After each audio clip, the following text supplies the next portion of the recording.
birthday होए कोनो भी फंक्शन पड़त बचाई नवरात्रि काहे न होए डीजे में ऐसन ऐसन भोजपुरी बजावत तहां लोग हाँ कोनो दुल्हन अपने दुल्हा के समझावत बा कहे देखा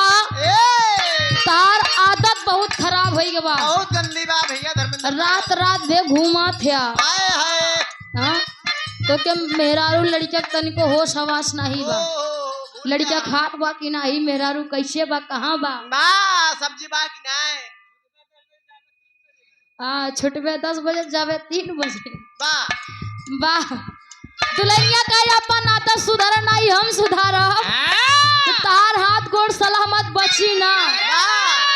तू सुधार जाइबा कि हम के सुधारे के पड़ी अरे वाह हाँ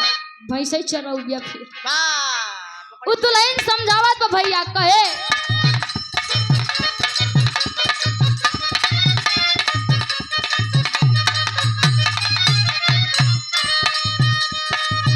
थके पहन जानी जान तू हमारा हो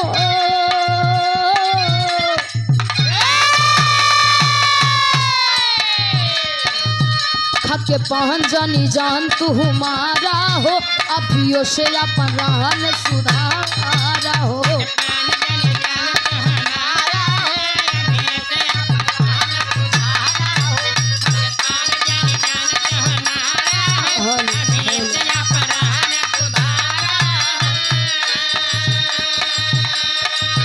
थके पहन जानी जान तू हमारा हो अभियो से अपन रहन सुधारा हो ताहरा न बाटे तनिको लाज रजऊ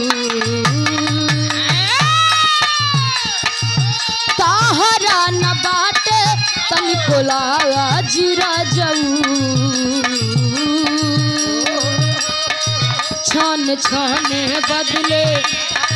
छन छने बदले तोहरो मिजाज रजऊ धोखे बाज रजऊ उड़न बाज रजऊ छन छने बदले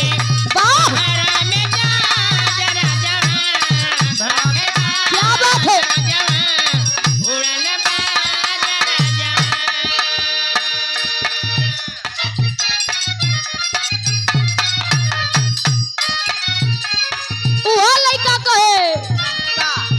बड़ी झरले बाड़ू काजर मरले बाड़ू ए बड़ो सुन भरही से मूड तू बिगड़ले बाड़ू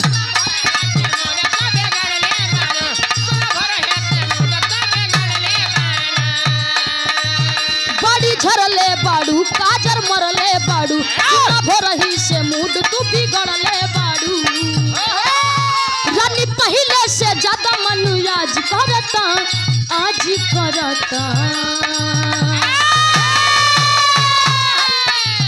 रानी पहले से ज्यादा मनु आज करता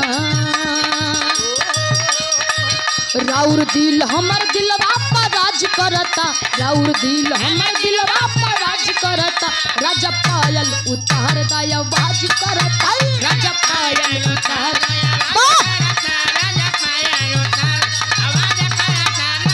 क्या बात है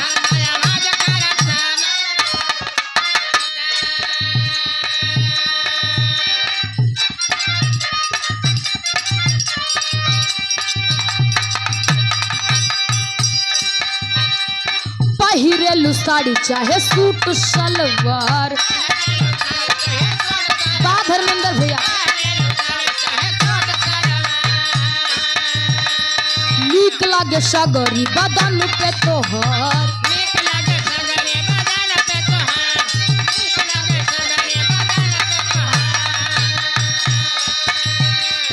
पहिरेलू साड़ी चाहे सूट सलवार नीक लागे सगरी बदन पे तोहर होठ मधुशाला तोहर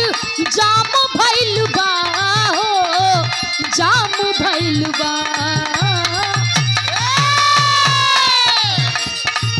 होठ मधुशाला